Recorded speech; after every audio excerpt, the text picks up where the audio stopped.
Walang kwenta. Isang babaeng anak, basura sa pamilya Villafuerte. Iyan ang huling salitang dumurog sa puso ni Maristela bago siya itinapon sa gitna ng unos, yakap ang sanggol na wala pang muwang. Mula sa marangyang mansyon patungo sa malansang palengke, tiniis niya ang lahat.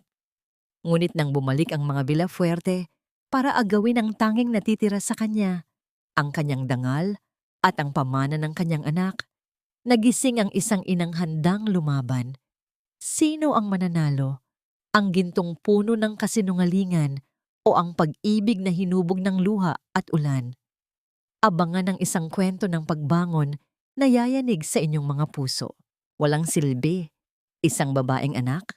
Basura lang ang sanggol na yan sa pamilya Villafuerte. Ang mga salitang ito ni Doña Caridad ay tila isang matalim na balisong na bumaon sa puso ni Maristela bago pa man niya lubos na maunawaan ang ligaya ng pagiging isang ina. Sa loob ng puting silid ng ospital na amoy gamot at kamatayan, nakahiga si Stella, pawisan, nanghihina, at nanginginig pa ang mga binti mula sa ilang oras na pakikipaglaban sa bingit ng hininga upang mailabas ang kanyang anak. Sa kanyang mga bisig, nakabalot sa isang kupas na kumot, ang maliit na anghel na si Amara, na noon ay mahimbing na natutulog. Walang kamalay-malay na, ang kanyang pagdating ay itinuturing na isang sumpa ng pamilyang kanyang kinabibilangan. Dahan-dahang iniangat ni Stella ang kanyang paningin mula sa mapayapang mukha ng sanggol patungo sa kanyang asawang si Alfonso. Umaasa siyang makakakita ng kahit isang bakas ng pagkalinga, isang sulyap ng pagtatanggol o kahit man lang isang dampi ng pagmamahal. Ngunit ang nakita niya ay isang lalaking nakatungo. Ang mga balikat ay tila bumigay na sa bigat ng awtoridad ng kanyang ina. Walang imik si Alfonso, parang isang anino na nawala ng sariling buhay sa harap ng nagngangalit na presensya ni Doña Caridad.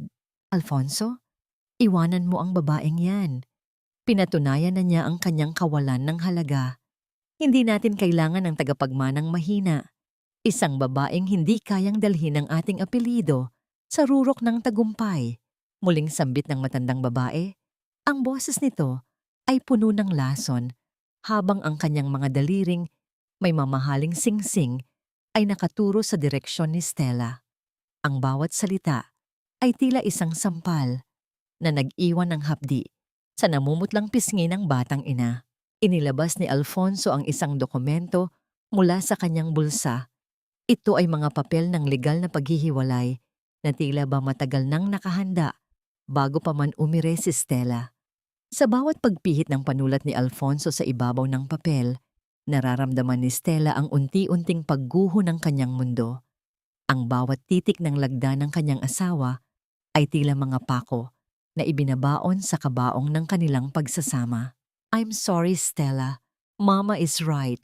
Kailangan kong isipin ang future ng family business natin. You can't give us what we need. Bulong ni Alfonso, hindi man lang magawang tignan sa mga mata ang babaeng nangako siyang mamahalin hanggang sa huling hininga. Inilapag niya ang papel sa gilid ng higaan ni Stella, kasama ang isang pirasong 500 piso na tila ba isang limos sa isang pulubi sa kanto. Hindi nakapagsalita si Stella. Ang kanyang lalamunan ay tila tinik na nakabara, tuyot at mahapdi. Ang kanyang mga kamay ay lalong humigpit sa pagkakayakap kay Amara. Naramdaman niya ang init ng katawan ng sanggol laban sa kanyang nanlalamig na balat. Isang butil ng luha ang dahan-dahang gumulong mula sa kanyang mga mata. Bumagsak ito sa noo ni Amara. Isang mapait na binyag ng pagkakanulo sa gitna ng silid na dapat sana ay puno ng pagdiriwang. Sa utos ni Doña Caridad, ang mga nurse na tila nasuhulan na ay nagsimulang kumilos upang ilabas si Stella sa silid, kahit na hindi pa siya ganap na nakaka-recover. Walang wheelchair, walang tulong. Hawak ang kanyang tahi na tila bumubukas sa bawat hakbang. Pilit na tumayo si Stella.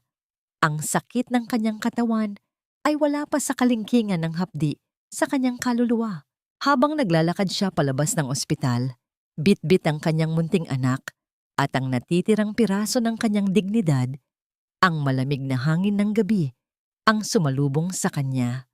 Ang mga ilaw ng gusali ay tila mga matang nangungutya sa kanyang kalagayan. Naririnig pa rin niya sa kanyang isipan ang malamig na boses ni Alfonso na nagsasabing hindi sila kailangan. Tumigil si Stella sa tapat ng malaking salamin ng lobby ng ospital. Tinignan niya ang kanyang refleksyon. Isang babaeng gusot ang buhok, maputla at tila basahan sa paningin ng mga mayayaman, ngunit isang ina na may hawak na kayamanan sa kanyang mga bisig.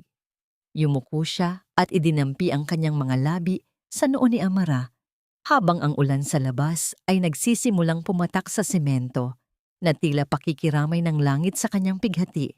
Sa bawat patak ng tubig na dumadaloy sa bintana, tila may isang bahagi ng puso ni Stella ang namamatay at may isang bagong lakas ang isinisilang. Ang dating maamong asawa ay unti-unting kinakain ng dilim ng gabi, pinalalakas ng bawat pintig ng puso ng kanyang anak na ngayon ay nagsisilbing tanging dahilan ng kanyang paghinga. Tumalikod siya sa marangyang mundong minsan niyang pinangarap na maging bahagi at humakbang patungo sa madilim at basang kalsada. Sa gitna ng katahimikan ng gabi, isang tanong ang naiwang nakabitin sa hangin. Tila isang sumpa na naghahanap ng kasagutan sa gitna ng kawalang katiyakan. Paano sisimulan ng isang inang walang kahit na ano ang pagbuo muli sa isang buhay na winasak ng mga taong dapat ay nagprotekta sa kanya? Ang malamig na ulan na sumalubong kay Maristela palabas ng ospital ay hindi lamang bumasa sa kanyang manipis na damit, kundi tila unti-unti ring nagpapamanhid sa natitirang init ng kanyang katawan. Bawat hakbang ng kanyang mga paang nakayapak sa magaspang na semento ay nagdadala ng kirot na umaabot hanggang sa kanyang bagong tahing sugat. Ngunit ang mas matinding sakit ay ang pagkabiyak ng kanyang tiwala sa mga taong tinawag niyang pamilya.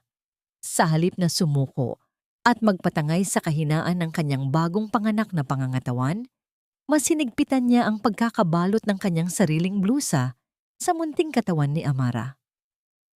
Ang kanyang sariling balat ay nakalantad sa kalupitan ng hanging nagbabadya ng bagyo, tinitiis ang panginginig upang masigurong hindi madadapuan ng lamig ang natutulog na sanggol. Dinala siya ng kanyang mga pagod na paa pabalik sa mataas at pamilyar na tarangkahan ng mansyon ng mga Villafuerte. Tila umaasa ang isang bahagi ng kanyang pusong marupok na baka sakaling magbago ang isip ng kanyang asawa, na baka sa pagpatak ng ulan ay lumambot ang pusong bato ni Alfonso para sa kanyang sariling laman at dugo. Ngunit ang ilaw mula sa marangyang bahay ay nanatiling malayo at malamig.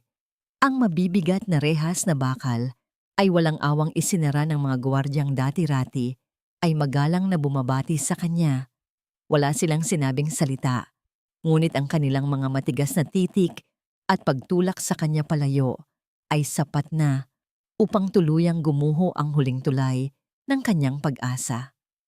Ang liwanag ng mansyon ay isang paraisong ipinagkait sa kanya, at siya ngayon ay isang estrangherong itinapon sa kawalan. Sa paggising ng katotohanan na wala na siyang babalikan, iginapang ni Stella ang kanyang sarili patungo sa pampublikong palengke ng bayan, ang tanging lugar na bukas sa mga nilalang na walang masilungan sa gabi. Ang madilim na eskinita ay amoy malansa. Ang lupa ay puno ng putik at mga panis na tubig mula sa mga isdang itininda noong umaga. Ngunit sa paningin ng isang inang desperado, ito ay isang ligtas na kanlungan mula sa mga mapanghusgang mata ng lipunan. Sumiksik siya sa isang sulok sa ilalim ng isang luma at butas-butas na lona, habang ang buong katawan ay marahas na nanginginig sa matinding ginaw. Ipinikit niya ang kanyang mga mata, inilapit ang kanyang mukha sa munting pisngi ni Amara, at doon, sa gitna ng dumi at karukhaan, ibinuhos niya ang lahat ng luhang kanina pa niya pinipigil. Sa gitna ng kanyang tahimik na pagtangis, isang magaspang ngunit mainit na kamay ang dumapo sa kanyang balikat. Pag-angat ng kanyang paningin, nakita niya ang isang matandang babaeng may hawak na gasera. Ang mukha ay puno ng kulubot, ngunit ang mga mata ay kakikitaan ng labis na awa. Si Aling Nena, isa sa mga pinakamatandang tindera ng isda sa palengke. Nang walang anumang pag-aalinlangan, inalis ng matanda ang kanyang makapal na balabal at ipinatong ito sa nanginginig na balikat ni Stella. Diyos ko, Ineng! Ano't naririto ka sa gitna ng unos na may hawak na sanggol? Halika, sumilong kayo sa loob ng aking pwesto, bago pa kayo parehong bawian ng buhay sa lamig. Wika ni Aling Nena, ang boses ay may halong pag-aalala ng isang tunay na ina. Sa loob ng maliit at masikip na pwesto na amoy asin at dagat, nakahanap si Stella ng kalinga na hindi kayang ibigay ng mga Villafuerte. Inihiga niya si Amara sa ibabaw ng mga lumang karton na nilatagan ng malinis na sako. Tinitigan niya ang kanyang anak na ngayon ay unti-unting nagiging komportable sa init. Sa pagkakataong yon, habang tinititigan ang inosenteng mukha ni Amara, isang panunumpa ang tahimik na namuo sa puso ni Stella. Hindi na siya iiyak para sa asawang walang bayag na ipagtanggol siya. Ibubuhos niya ang bawat patak ng kanyang pawis at dugo upang siguraduhing hindi kailanman mararanasan ng kanyang anak ang pakiramdam ng pagiging walang halaga. Ang Stella na mahina at sunod-sunuran ay namatay na sa ulan. Ang isinilang ay isang inang leon na handang pumatay para sa kanyang anak. Samantala, sa di kalayuan, sa ilalim ng anino ng isang malaking puno sa labas ng palengke, isang lalaking nakasakay sa isang itim na sasakyan ang tahimik na nagmamasid. Ang kanyang mga mata ay matamang nakatitig sa direksyon ng pwesto ni Aling Nena.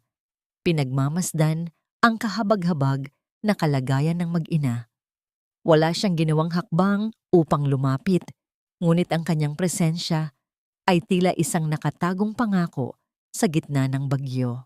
Nang makatulog si Amara, sinubukan ni Stella na ayusin ang iilang gamit na naisiksik niya sa isang maliit na bag bago siya palayasin. Sa pinakailalim nito, nadama ng kanyang nanginginig na mga daliri ang isang bagay na matigas. Dahan-dahan niya itong hinugot, isang luma at naninilaw na sobre na matagal nang iniwan ng kanyang yumaong ama. Selyado at hindi kailanman nabuksan. Nakatitig si Stella sa sobreng iyon. Isang munting katanungan ang nagsimulang gumapang sa kanyang isipan.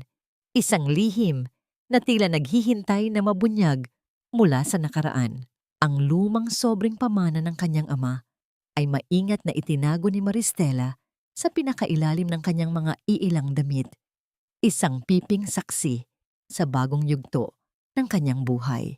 Lumipas ang mga buwan na tila isang mabagal at maparusang pag-inog ng mundo.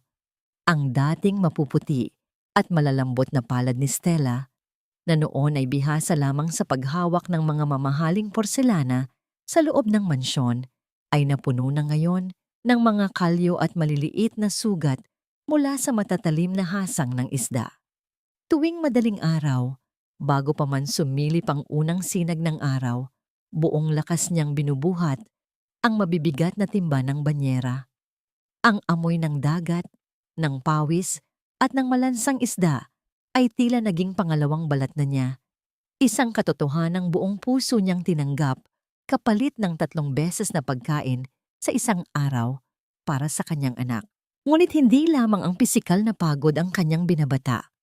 Sa bawat pagdaan niya sa hilera ng mga tindahan, hindi nakaliligtas sa kanyang pandinig ang mga mapanuyang bulungan ng ibang mga tindera.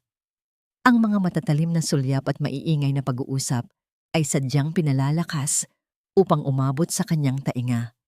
Pilit nilang pinagtatawanan ang dating ginang ng mga Villafuerte na ngayon ay nakayapak sa putikan. Kinukutya ang kanyang pagbagsak mula sa rurok ng karangyaan patungo sa kalunos-lunos na kasadlakang amoy isda. Nararamdaman ni Stella ang pag-init ng kanyang mga pisngi at ang panginginig ng kanyang mga panga sa tuwing naririnig niya ang mga mapanlait na salita.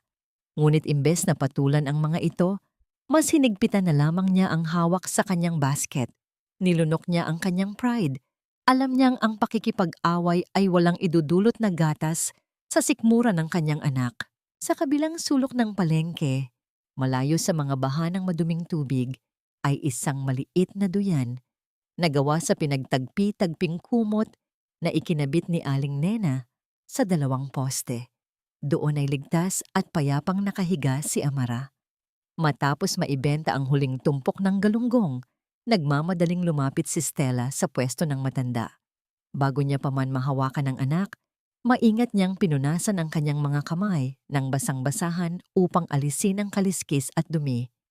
Pagyuko niya upang silipin ang sanggol, gumalaw si Amara, iminulat ang mga inosenteng mata at biglang nagpakawala ng isang malutong at dalisay na halakhak. Ang tawang yon ay tila isang nakapapawing pagod na musika na mabilis na nagpabura sa lahat ng hirap at pangaalipusta na natanggap niya ng araw na yon. Niyakap niya si Amara ng mahigpit, hindi inalintana ang sariling amoy. At sa sandaling iyon, naramdaman niyang siya ang pinakamayaman at pinakamasayang ina sa buong mundo. Habang masayang pinagmamasdan ni Stella ang paglalaro ng anak, bahagyang lumapit si Aling Nena at bumulong ng may halong pag-aalala. Sinabi ng matanda na may isang lalaking hindi pamilyar ang muka, nakasuot ng maayos na damit, ang kanina papalihim na nag-iikot at nagtatanong sa mga kargador tungkol sa isang babaeng may dalang sanggol na napadpad sa palengke nitong mga nakaraang buwan. Agad na nanlamig ang buong katawan ni Stella. Ang matinding kaba ay gumapang sa kanyang dibdib. Mabilis niyang nilingon ang paligid, ngunit wala na siyang nakitang sinumang kahina-hinala. Isang katanungan ang naglaro sa kanyang isipan. Sino ang naghahanap sa kanila at ano ang kailangan nito sa kanyang anak? Upang pakalmahin ang nag-aalab na takot sa kanyang dibdib, bumalik si Stella sa kanyang pwesto upang magligpit ng mga natirang gamit. Dinampot niya ang isang makapal na bungkos ng mga lumang pahayagan na ginagamit niyang pambalot sa mga tuyong isda. Nang ibuklat niya ang pinakaibabaw na pahina upang punitin, biglang nanigas ang kanyang mga daliri. Tila huminto sa pag-ikot ang kanyang mundo nang makita ang isang malaking makulay na litrato sa pahina ng mga sikat na personalidad. Naroon si Alfonso, nakasuot ng pinakamahal at pinakagara nitong suit, nakangiti ng napakatamis habang nakahawak sa baywang ni Beatrice na noon ay nakasuot ng isang marangyang trahe de boda. Ang pamagat ng artikulo ay buong pagmamalaking ibinabalita ang pag-iisang dibdib ng dalawa sa mga pinakamayamang angkan sa syudad. Pinagmasdan ni Stella ang mukha ng lalaking nangakong hindi siya iiwan. Ang lalaking nagtapon sa kanya sa ulan na ngayon ay maligayang nagsisimula ng bagong pamilya habang siya ay naghihingalo sa putikan upang buhayin ang anak na itinakwil nito. Ang pahayagan sa kanyang mga kamay ay unti-unting nayupi dahil sa higpit ng kanyang hawak, habang ang isang matinding kirot na walang katumbas na salita ay muling sumugat sa kanyang naghihilom na puso.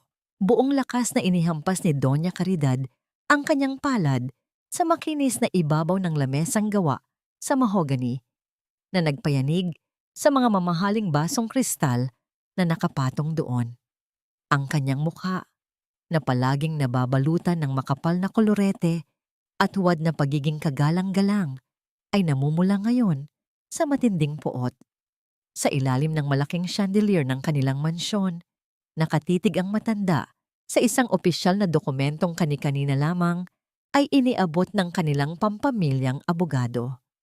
Ito ay ang titulo ng isang napakalawak na lupain at mansyon sa probinsya, isang ari-arian na matagal na nilang pinag-iinteresan. Ngunit ang nakasulat na nag-iisang tagapagmana sa papeles ay hindi ang apelyidong Villafuerte, kundi ang pangalan ng sanggol na itinuring niyang basura, si Amara de la Cruz. Nanginginig ang mga labi ng Donya sa galit habang binabasa ng paulit-ulit ang pangalan ng bata. Hindi niya matanggap na ang yaman na matagal na nilang inaasam mula sa yumaong ama ni Maristela ay lihim na ipinangalan sa isang batang babae na itinapon na nila sa putikan. Mabilis niyang ipinatawag sina Alfonso at ang bagong asawa nitong si Beatriz. Nang pumasok ang mag-asawa sa silid-aklatan, agad na inihagis ng matanda ang dokumento sa harap nila. Kinuha ni Beatriz ang papel at habang binabasa ang nilalaman nito, unti-unting nawala ang kanyang matamis at inosenteng na ngiti. Ang kanyang mga mata, na madalas magpanggap na maamo, ay kinislapan ng matinding kasakiman. Mahigpit niyang hinawakan ang braso ni Alfonso. Ang kanyang mahahabang kuko ay tila bumaon sa balat ng asawa. Ayon sa kanyang mga mapanlinlang na salita, hindi makatarungan na mapunta sa isang hamak na tindera ng isda ang milyon-milyong halaga ng ari-arian na dapat ay gagamitin nila para sa pagpapalawak ng kanilang negosyo. Ginamit niya ang kanyang malambing ngunit malason na boses upang hikayatin ang pamilya na kailangan nilang mabawi ang bata sa lalong madaling panahon. Hindi dahil sa pagmamahal, kundi dahil si Amara ang natatanging susi sa kayamanan. Bumaling si Doña Caridad sa kanyang anak na lalaki. Ang mga mata nito ay nag-uutos at walang puwang para sa pagtanggi. Inutusan niya si Alfonso na hanapin si Stella, gamitin ang kanyang muka at ang nakaraan nilang pagmamahalan upang paamuin muli ang babae. Kailangan nitong magmakaawa, magpanggap na nagsisisi at gamitin ang kahinaan ni Stella bilang isang ina upang makuha ang buong kustodya ni Amara. Napalunok ng malalim si Alfonso. May isang maliit na bahagi sa kanyang budhi ang nakonsensya sa ideyang muling linlangin ang babaeng muntik nang mamatay sa panganganak. Ngunit nang sulyapan niya ang matalim na tingin ng kanyang ina at ang mapanuksong himas ni Beatriz sa kanyang likuran, tuluyan siyang nagpakain sa kanyang kaduwagan. Yumuko siya bilang pagsang-ayon sa masamang plano. Samantala, sa isang madilim na sulok ng palengke, kung saan ang tanging liwanag ay nagmumula sa isang upos na kandila, tahimik na nakaupo si Stella. Nang masigurong mahimbing na ang tulog ni Amara, maingat niyang kinuha mula sa kanyang lumang bag ang naninilaw na sobre na pamana ng kanyang ama. Dahan-dahan niyang pinunit ang gilid nito, tila natatakot na masira ang huling bakas ng pagmamahal na iniwan sa kanya. Sa loob ng sobre ay isang kupas na litrato. Ipinapakita nito ang kanyang ama na nakatayo sa harap ng isang napakagandang rest house, nakangiti ng buong tapat. Nang baligtarin niya ang litrato, nakita niya ang pamilyar at nanginginig na sulat kamay ng matanda. Ang mensahe ay malinaw at puno ng pagmamahal, nagsasabing ang ari-ariang iyon ay nakapangalan sa kanyang magiging apo, ang nag-iisang magmamana ng kanilang tunay na dangal. Habang binabasa ang mga salitang iyon, bumagsak ang luha ni Stella sa ibabaw ng litrato. Niyakap niya ang papel sa kanyang dibdib. Nararamdaman ang isang matinding init ng proteksyon na tila nagmumula sa kabilang buhay. Ngunit kasabay ng kaligayahang iyon ay ang paggapang ng isang nakakakilabot na hinala sa kanyang isipan. Bakit itinago ng kanyang ama ang yamang ito? Ano ang nadiskubre ng matanda tungkol sa mga Villafuerte na naging dahilan upang ilihim nito ang lahat hanggang sa huling hininga? May kinalaman ba ang pamilya yun ng kanyang asawa sa biglaang pagbagsak at pagkamatay ng kanyang pinakamamahal na ama? Kinaumagahan, habang abala ang lahat sa pagbubuhat ng mga isda at pagtatawad sa mga mamimili, unti-unting nagbago ang ihip ng hangin sa palengke. Ang nakasanayang ingay ng mga tindera ay unti-unting napalitan ng mga bulungan at pagkamangha. Isang makintab at mamahaling itim na sasakyan ang marahang gumulong papasok sa makitid at maputik na kalsada ng pamilihan. Ang makina nito ay tila isang mababang ungol ng halimaw na walang pakialam sa dumi ng paligid. Huminto ang magarang sasakyan sa mismong tapat ng pwesto ni Aling Nena kung saan nagkikis-kis ng kaliskis si Stella. Binitawan ni Stella ang kanyang kutsilyo. Ang kanyang puso ay mabilis na nag-umpisang magwala sa loob ng kanyang dibdib. Pilit niyang pinunasan ang kanyang maruruming kamay sa kanyang apron at mabilis na humakbang upang harangan ang duyan ng kanyang anak. Naghihintay kung sinong demonyo mula sa kanyang nakaraan ang bababa upang guluhin ang kanilang tahimik na paghihikahos. Bumukas ang pinto ng makintab na sasakyan at mula rito ay iniluwa si Alfonso. Nakasuot siya ng isang mamahaling puting polo na walang bahid ng anumang dumi at ang kanyang buhok ay maayos na nakasuklay pabalik. Ang kanyang presensya ay tila isang malaking sampal sa marumi at amoy isdang paligid. Bawat paghakbang niya sa maputik na kalsada ay maingat. Pilit iniiwasang madumihan ang kanyang makintab na sapatos. Huminto ang lahat ng tao sa palengke. Ang mga mapanghusgang bulungan at matatalim na tingin ng mga tindera ay nakatuon ngayon sa mayamang lalaking ito na minsan nang nagtapon sa kanilang kasamahan. Nakatayo si Stella sa harap ng duyan ni Amara. Ang kanyang katawan ay tuwid at matigas na parang isang estatwa. Ang kanyang mga mata ay nanlilisik, puno ng pinaghalong galit at matinding takot, habang pinagmamasdan ang unti-unting paglapit ng lalaking naging dahilan ng kanyang pinakamalalim na sugat. Nang makalapit si Alfonso sa pwesto ni Stella, tinignan muna niya ang paligid bago ibinaba ang kanyang paningin sa mukha ng kanyang dating asawa. Tila nag-iba ang kanyang anyo. Ang mayabang na tindig ay napalitan ng isang mapagkumbabang figura. Marahan niyang iniluhod ang kanyang tuhod sa ibabaw ng malansang putik.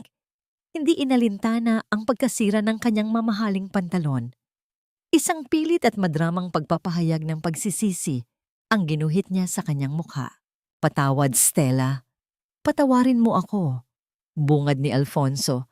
Ang boses ay sadyang pinahina at nanginginig, umaakto na tila ba isang taong matagal nang pinahirapan ng konsensya.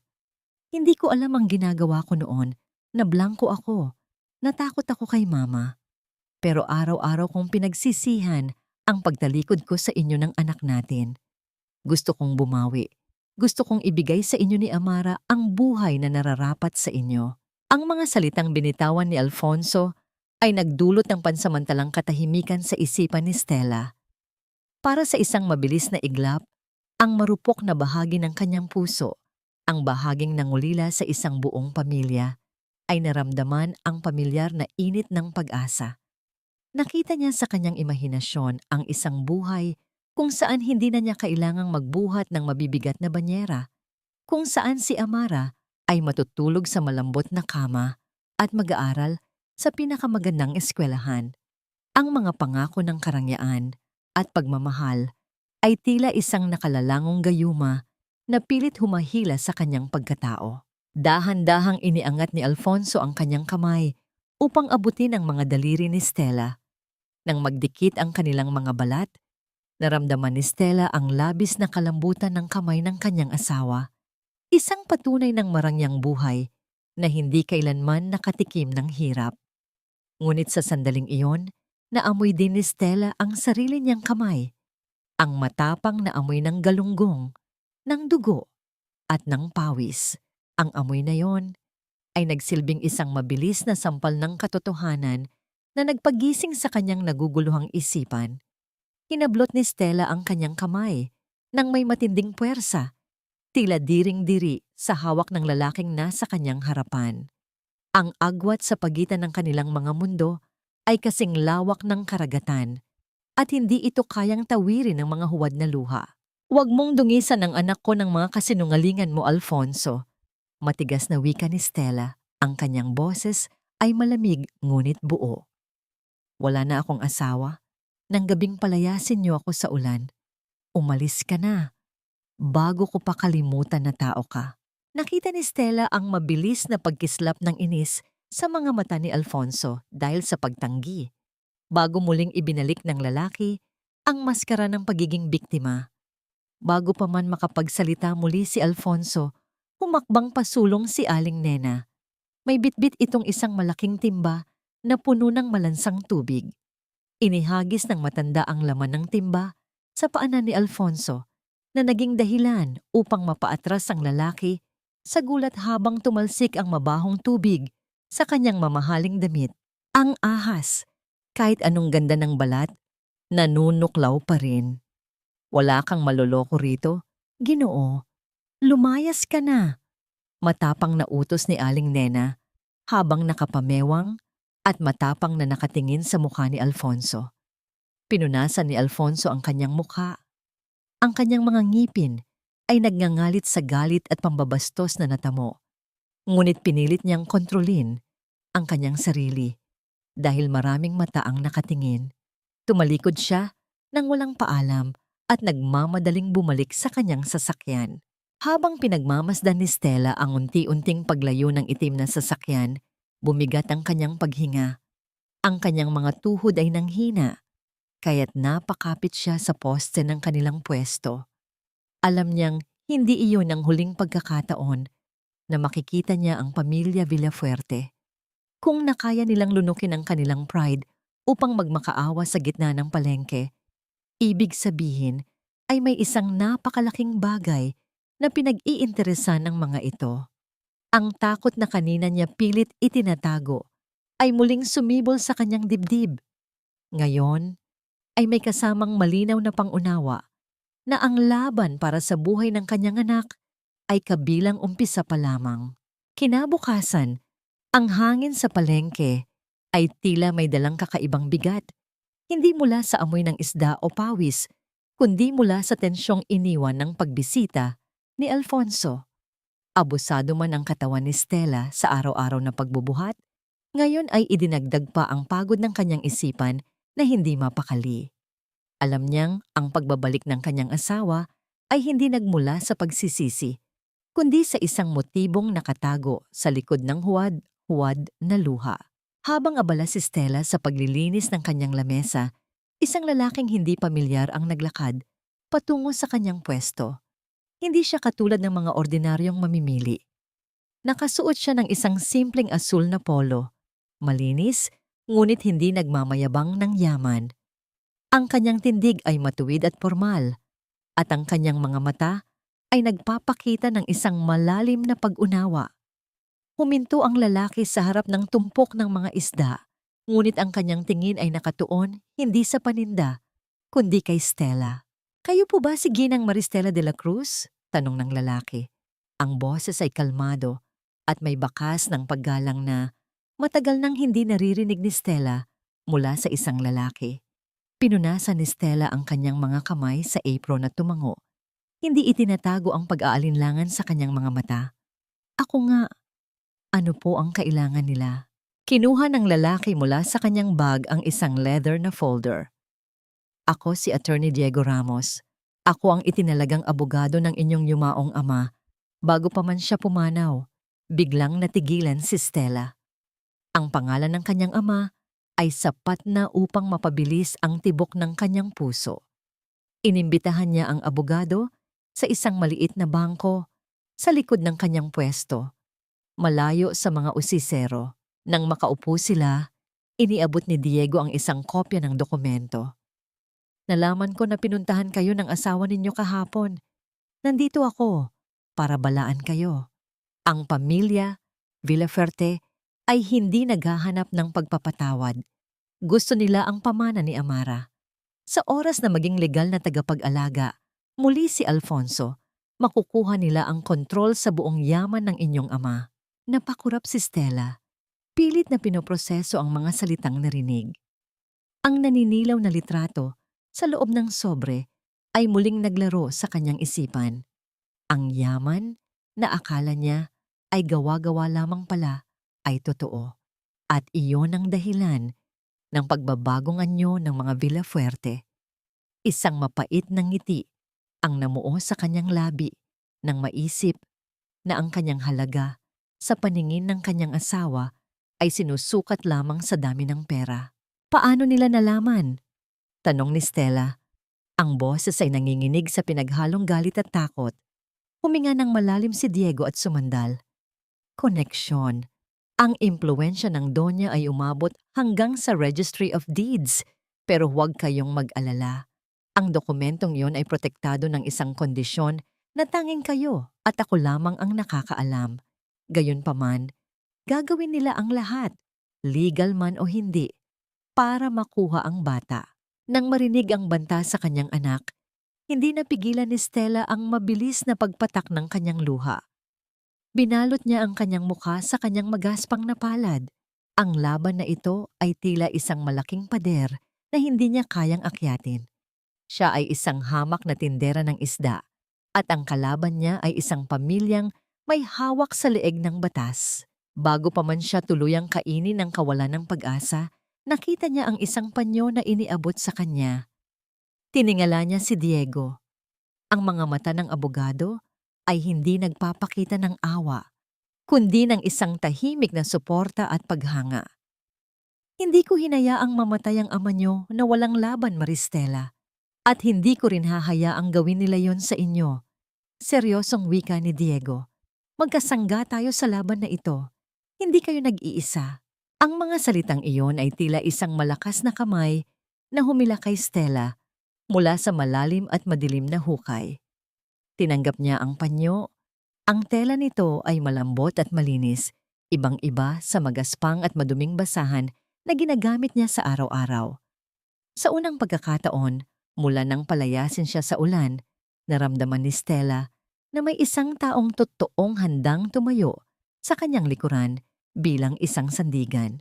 Ngunit ang panandaliang kapayapaan na hatid ng presensya ni Diego ay mabilis na naglaho kinahapunan. Habang nagliligpit si Stella, isang motorsiklo ang huminto sa tapat ng palengke. Isang lalaki ang naglakad patungo sa kanya at iniabot ang isang makapal na brown na sobre. Ang tatak ng korte ay malinaw na nakasulat sa labas nito. Sa nanginginig na mga kamay, binuksan ni Stella ang sobre. Ito ay isang petition for custody na inihain ni Alfonso Villafuerte. Nakasulat sa dokumento ang mga maling paratang na siya ay isang irresponsableng ina, walang kakayahang pinansyal, at nagtatrabaho sa isang marumi at mapanganib na kapaligiran, kung kaya't hindi siya karapat-dapat na magpalaki sa isang bata. Ang laban para sa kanyang buhay at kaluluwa ay opisyal nang nagsimula. Hindi pa man tuluyang sumisikat ang araw upang tuyuin ang mga basang kalsada ng palengke, isang marahas na pagbabanta ang muling yumanig sa maliit at tagpi-tagping barong-barong ni Maristela. Ang manipis na pintuang gawa sa pinagtagping yero at kahoy ay pilit na itinulak mula sa labas. At kasunod nito ay ang sunod-sunod at mabibigat na yabag ng mga sapatos na walang awang tumapak sa marupok na sahig na kawayan. Ang mga yabag na yon ay nagdala ng matinding panginginig sa buong estruktura ng maliit na bahay na naging dahilan upang magising si Stella mula sa kanyang mababaw na pagkakaidlip. Bumangon si Stella. Ang kanyang puso ay tila isang nakawalang kabayo sa sobrang bilis ng pagtibok nang makita ang mga hindi inaasahang bisita. Sa bungad ng kanyang pintuan ay nakatayo si Doña Caridad. Ang mukha ay nababalutan ng pandidiri habang inililibot ang paningin sa masikip at madilim na tahanan. Sa kanyang likuran ay dalawang unipormadong pulis at isang babaeng may hawak na makapal na folder, isang kinatawan mula sa ahensya ng gobyerno na nangangalaga sa mga bata. Ang halimuyak ng mamahaling pabango ng matandang donya ay sumabog sa loob ng maliit na espasyo. Pilit na tinatabunan ng amoy ng dagat at tuyong isda na bumubuhay sa mag-ina. Tignan mo ang basurahang ito. Ito ba ang uri ng buhay na ibibigay mo sa isang bata na may dugong Villafuerte? Matalim na wika ni Doña Caridad. Ang kanyang mga daliri ay nakatakip sa kanyang ilong, tila nandidiri sa hangin na kanyang nilalanghap. You are raising my grandchild in a pigsty, Stella. Isa kang pabaya at irresponsableng ina. Humakbang pasulong ang kinatawan ng ahensya. Seryoso ang mukha habang maingat na sinusuri ang paligid. Bawat sira at dumi ay tila walang nakaliligtas sa kanyang tingin. Sa malamig ngunit maingat na pananalita, ipinaliwanag niyang ang kapaligiran ay hindi ligtas para sa kalagayan ng sanggol. Dahil sa petisyon ng pamilya, kailangan muna nilang dalhin si Amara sa pansamantalang pangangalaga habang hinihintay ang pasya ng korte. Ang mga salitang yon ay tumama ng malalim kay Stella para bang biglang bumigat ang mundo sa kanyang dibdib. Agad niyang kinuha si Amara mula sa lumang duyan at niyakap ng mahigpit.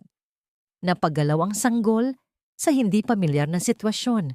Ang maliit nitong katawan ay bahagyang nanginginig habang humihigpit ang kapit sa ina. Tila ramdam ang tensyon at pagkabigla sa nangyayari sa paligid. "Wala kayong karapatan! Hindi niyo makukuha ang anak ko! Maayos ko siyang pinalalaki mula sa marangal na paraan." Sigaw ni Stella. Ang kanyang lalamunan ay masakit at ang kanyang mga mata ay nanlilisik sa pinaghalong takot at matinding galit. Ang kanyang katawan ay nanginginig, ngunit ang kanyang pagkakayakap sa anak ay kasing tibay ng bakal. Nag-utos si Doña Caridad gamit ang isang matalim na sulyap. Humakbang ang dalawang pulis patungo kay Stella. Ang kanilang mga kamay ay nakaumang upang puwersahang kunin ang umiiyak na bata. Sa bawat paglapit ng mga ito, umatras si Stella hanggang sa sumandal ang kanyang likod sa hamba ng pintuan. Ang malamig na yero ay bumaon sa kanyang balat, ngunit hindi niya ito ininda. Tiningnan niya ng tuwid sa mga mata ang mga lalaking akmang aagaw sa kanyang kayamanan. "Kailangan niyo muna akong patayin bago niyo makuha ang anak ko." Ang mga salitang yon ay lumabas mula sa pinakamalalim na bahagi ng kaluluwa ni Stella. Ito ay hindi lamang isang pagbabanta, kundi isang sumpa ng isang inang leon na handang dumanak ang sariling dugo upang protektahan ang kanyang supling. Ang kapangyarihan ng kanyang tindig at ang apoy sa kanyang mga mata ay naging dahilan upang pansamantalang matigilan ang mga awtoridad. Sa gitna ng tensyon, hindi napansin ni Doña Caridad ang isang maliit na itim na bagay na nakapatong sa itaas ng lumang aparador ni Stella. Ito ay isang ballpen na sadyang naiwan ni Attorney Diego Ramos kahapon. Sa dulo nito ay isang napakaliit na pulang ilaw na tahimik na kumikislap ng tuloy-tuloy. Itinatala ang bawat pang-aabuso, bawat panlalait, at bawat labag sa batas na pagtatangka ng matanda na agawin ng bata nang walang pinal na utos mula sa huwes. Nang mapagtanto ng kinatawan ng ahensya na ang kanilang ginagawa ay maaaring magdulot ng mas malaking eskandalo at paglabag sa tamang proseso, dahil sa matinding pagtutol ni Stella at pangingimi ng mga pulis, pinigilan niya ang matanda. Bigo at nagngangalit ang mga bagang, umurong si Doña Caridad. Nag-iwan siya ng isang huling sulyap na puno ng puot at babala. Nababalik sila, bitbit ang buong lakas ng batas, bago tuluyang tinalikuran ang mag-ina at lumabas ng barong-barong. Nang tuluyang mawala sa paningin ni Stella, ang mga banta at ang kapaligiran ay muling bumalik sa katahimikan.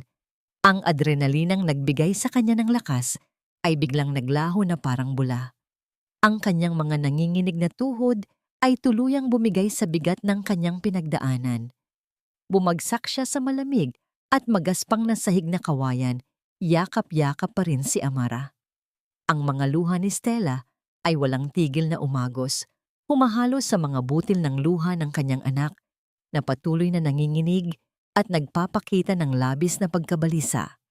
Sa gitna ng madilim na sulok ng kanilang tahanan, ang mag-ina ay naiwang sugatan at nag-iisa, habang ang anino ng mas malaking digmaan ay naghihintay na lamang sa kanilang pintuan.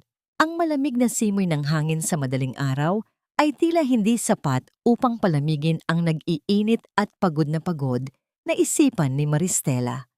Matapos ang nakakayanig na paglusob ng kanyang biyenan kinabukasan, nanatili siyang gising, nakabantay sa bawat anino na dumadaan sa tapat ng kanilang munting barong-barong.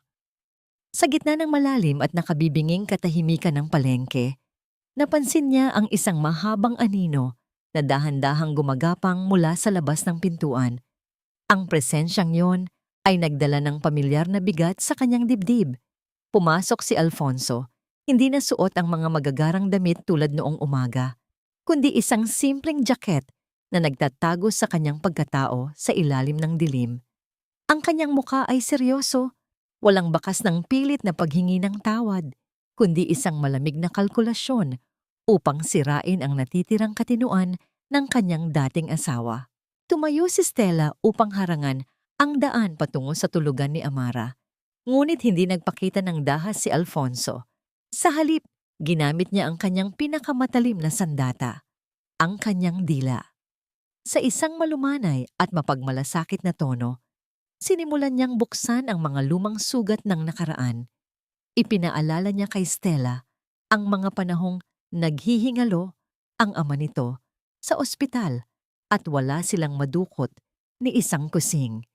Buong pagmamalaking isinumbat ni Alfonso na ang pera ng mga Villafuerte ang nagpahaba sa buhay ng matanda ng ilang buwan. Ginamit niya ang malalim na kultura ng utang na loob upang iparamdam kay Stella na ang kanyang paglaban ngayon ay isang malaking kawalan ng utang na loob, isang paglapastangan sa pamilyang nagpakain at nagbihis sa kanya noong siya ay wala pang naiintindihan sa mundo. Be reasonable, Stella. Huwag mong idamay ang anak natin sa pride mo. Bulong ni Alfonso. Ang mga mata nito ay nanliliit habang pinagmamasdan ang panginginig ng mga balikat ni Stella. Alam mo namang wala kang laban sa mama.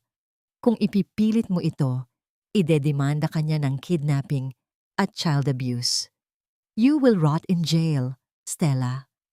Kapag nangyari iyon, sa tingin mo ba ay magiging masaya si Amara na makita ang nanay niyang nakakulong? Ibigay mo na siya sa akin, si Beatrice. She can give her a complete family. Kahit na lately ay nagiging masyadong malihim si Beatrice tungkol sa mga check-up niya sa doktor at ayaw akong pasamahin, alam kong kaya niyang maging isang mabuting ina. Kaya huwag ka nang maging makasarili. Ang bawat salita ni Alfonso ay tila mga lason na unti-unting sumisira sa pag-iisip ni Stella. Ang matinding banta ng pagkakakulong ay nagdulot ng paninikip sa kanyang dibdib. Ang hangin sa loob ng maliit na kwarto ay tila naubos. Naramdaman niya ang matinding pagliit ng kanyang sarili. Paano nga ba lalaban ang isang tulad niya sa mga taong kayang bilhin pati ang hustisya? Ang takot na mawalay kay Amara dahil siya ay itatapon sa isang malamig na selda ay unti-unting gumagapang sa kanyang kaluluwa. Pumipilit sa kanyang labi na bumigkas ng pagsuko upang mailigtas ang kanyang anak sa isang eskandalo. Ngunit bago pa man tuluyang bumigay ang kanyang mga tuhod, ibinaba ni Stella ang kanyang paningin at nakita niya ang kanyang sariling mga kamay na nakapatong sa kanyang hita. Pinagmasdan niya ang mga ito sa ilalim ng malamlam na liwanag ng gasera. Ang mga daliring ito, na puno ng mga hiwa mula sa matatalim na kutsilyo, nangingitim na mga kuko dahil sa pagbubuhat ng yelo at mga balat na kumapal na dahil sa walang awang pagkayod araw at gabi. Ang mga kamay na ito ang naghele kay Amara sa tuwing may sakit ito, ang naglaban ng mga lampin sa gitna ng ginaw at ang nagsilbing una nito sa maputik na palengke. Ang mga kalyong yon ay hindi pruweba ng kanyang kahirapan, kundi mga sagradong medalya ng kanyang walang hanggang pagmamahal bilang isang ina. Ang katotohanan yon ay mabilis na tumunaw sa lasong itinanim ni Alfonso. Iniangat ni Stella ang kanyang mukha. At sa pagkakataong ito, wala ng luha at wala ng takot sa kanyang mga mata. Maaring nabayaran ninyo ang ospital ng tatay, Alfonso, pero hindi ninyo kailanman mabibili ang pagkain ko. Ang pamilyang tinutukoy mo ay isang bahay na puno ng ginto, pero walang pagmamahal. Hindi ko hahayaang lumaki si Amara sa mga taong kayang magtapon ng sanggol sa ulan kapag hindi nila napakinabangan. Makukulong ako kung makukulong. Pero sa loob ng korte, ipapakita ko sa buong mundo kung gaano kadumi ang kaluluwa ninyong mag-iina. Natigilan si Alfonso. Ang babaeng nasa harap niya ngayon ay hindi na ang sunod-sunuran at mahinang asawa na iniwan niya sa ospital. Dahil sa matinding pagkabigo at pagkainis sa hindi pagtalab ng kanyang manipulasyon, tumalikod siya ng walang kibot at nagmamadaling lumabas ng barong-barong. Isinasama ang malamig na presensya ng kanyang pagkatao sa kadiliman ng gabi. Habang unti-unting lumalayo ang mga ilaw ng sasakyan ni Alfonso, nakaramdam ng panghihina si Stella. Napahawak siya sa mesa upang hindi matumba. Sa gitna ng kanyang pagbawi ng hininga, ang biglaang pag-ilaw ng screen ng kanyang lumang cellphone na nakapatong sa mesa ay umagaw sa kanyang atensyon. Isang mensahe ang dumating mula kay Attorney Diego Ramos. Nanginginig ang kanyang mga daliri nang buksan niya ito. At ang mga simpleng salitang nakasulat sa mensahe ay tila isang matibay na lubid na inihagis sa kanya mula sa itaas ng bangin. Nakuha ko na ang hinihintay natin, Maristela. May hawak tayong alas na magpapabagsak sa kanila bukas. Sa unang pagkakataon, matapos ang malupit na gabi ng Unos, muling tumapak si Maristela sa malawak at malamig na pasilyo ng mansyon ng mga Villafuerte. Hindi siya pumasok bilang isang sunod-sunurang asawa, kundi bilang isang inang handang makipagkasundo para sa kaligtasan ng kanyang anak. Nakasuot siya ng isang simpleng asul na damit na maingat niyang pinlansya. Ang kanyang buhok ay maayos na nakapusod at ang kanyang tindig ay tuwid na tila isang kawayang tumangging mabali sa gitna ng bagyo. Ang bawat hakbang ng kanyang mga sapatos sa makintab na marmol na sahig ay lumilikha ng isang matigas na ritmo, isang tunog na nagpapahayag ng kanyang hindi matitinag na determinasyon. Sinalubong siya ni Beatriz sa malawak na sala. Ang bagong asawa ni Alfonso ay nakaupo sa isang mamahaling sofa. Ang kanyang mga binti ay magkakrus at may hawak na baso ng alak. Tiningnan nito si Stella mula ulo hanggang paa nang may kasamang mapang-uyam na ngiti. Ang kanyang mga mata ay naniningkit sa labis na pagmamaliit. Oh, look who's here! Ang reyna ng palengke ay napadpad sa palasyo. Simula ni Beatriz, ang kanyang boses ay parang matalim na kuko na kumakalo sa pader. You don't belong here anymore, Stella. Amoy malansa pa rin ang paligid mo kahit anong ayos ang gawin mo. If you're here to beg for Alfonso, spare yourself the humiliation. He's happy with me now and with the son I'm going to give him. Hindi sumagot si Stella. Nanatiling kalmado ang kanyang mukha, bagaman sa loob niya ay naramdaman niya ang pait ng bawat salita. Alam niya ang katotohanang itinatago ni Beatriz, ang kasinungalingang nabuo sa paligid ng hindi totoong pagbubuntis nito, ngunit pinili niyang manahimik. Ang katahimikan ni Stella ay tila lalong nagpainit sa ulo ni Beatriz, na akmang tatayo na upang lalo siyang saktan nang biglang pumailan lang ang isang nakakangilong tawa mula sa itaas ng hagdanan. Dahan-dahang bumaba si Doña Caridad. Ang kanyang mga kamay ay marangyang nakapatong sa hawakan ng hagdan. Ang bawat hakbang ng matanda ay may kasamang aura ng kapangyarihan at kawalan ng puso. Inanyayahan niya si Stella na maupo sa harap ng isang maliit na lamesang gawa sa ivory, kung saan may nakahandang isang tasa ng mainit na tsaa. Let's be civil, Maristela, wika ni Doña Caridad habang marahang iniikot ang kutsara sa kanyang tasa. Alam nating pareho na hindi mo kayang tapatan ang kapangyarihan namin. I have a check here, 5 million pesos, isang halagang hindi mo kikitain kahit habang buhay kang magtinda ng isda.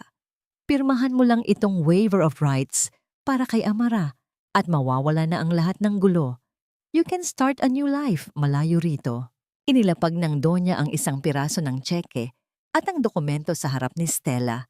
Kinuha ni Stella ang tasa ng tsaa at marahang humigop nito. Ngunit sa sandaling dumampi ang likido sa kanyang dila, isang matinding pait ang gumapang sa kanyang lalamunan. Isang pait na hindi nanggaling sa dahon ng tsaa, kundi sa lason ng pagkatao ng mga babaeng nasa harap niya. Dahan-dahan niyang iniluwa ang tsaa pabalik sa tasa.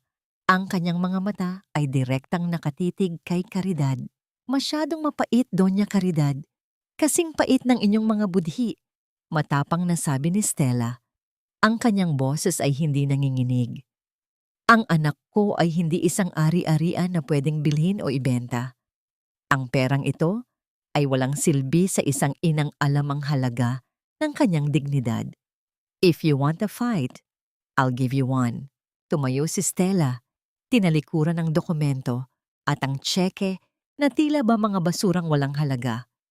Habang naglalakad siya palabas ng mansyon, nararamdaman niya ang matalim na tingin ng matanda na nakabaon sa kanyang likuran.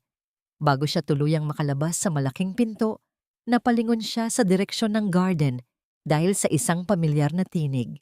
Doon, sa ilalim ng malilim na puno ng mangga, nakita niya si Alfonso. Hindi ito nag-iisa. May kasama itong isang magandang babae na hindi si Beatrice. Ang kanilang mga kilos ay masyadong malapit, masyadong matamis, at ang paraan ng paghaplos ni Alfonso sa mukha ng babae ay puno ng pagnanasang hindi niya kailanman nakita noong sila pa ang magkasama. Isang matinding kurot ang naramdaman ni Stella sa kanyang puso. Hindi dahil sa selos, kundi dahil sa matinding pagkakaawa kay Beatrice na abala sa paggawa ng masama habang ang sarili niyang asawa ay muling nagtataksil. Nang marinig ang papalapit na yabag ni Stella, mabilis na lumayo si Alfonso sa babae kasi ang kanyang mukha ay nabalot ng pagkagulat at takot. Nagkatitigan sila ng ilang sandali. Isang titig na puno ng mga lihim at bagong mga katanungan. Mabilis na nag-iwas ng tingin si Stella at nagpatuloy sa paglalakad palabas ng tarangkahan. Ang kanyang isipan ay mabilis na nag-iisip. Sino ang babaeng iyon? At paano magagamit ang bagong lihim na ito upang tuluyang wasakin ang kuta ng mga Villafuerte? Ang hangin sa palengke ng hapong iyon ay tila mas malapot at mas mahirap langhapin, dala ang bigat ng mga sikretong nalaman ni Maristela mula sa loob ng mansyon. Habang inaayos niya ang mga natitirang tumpok ng isda, ang kanyang isipan ay pilit na binubuo ang puzzle ng kasinungalingan ng mga Villafuerte. Alam ni Stella na ang bawat pader ng mansyong yon ay nakatayo sa ibabaw ng mga buhangin ng pandaraya at ang pinakamalaking bitak ay nagmumula mismo kay Beatrice.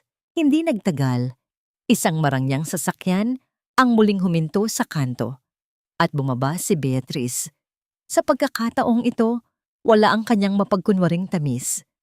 Ang kanyang mukha ay balisa, ang kanyang mga mata ay pagalagala, at ang kanyang mga kamay ay mahigpit na nakakapit sa kanyang designer bag. Bawat hakbang niya sa maputik na eskinita ay puno ng pag-aalinlangan.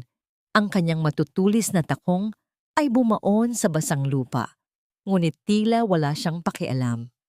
Direkta siyang naglakad patungo sa pwesto ni Stella. Magkano? Bungad ni Beatrice.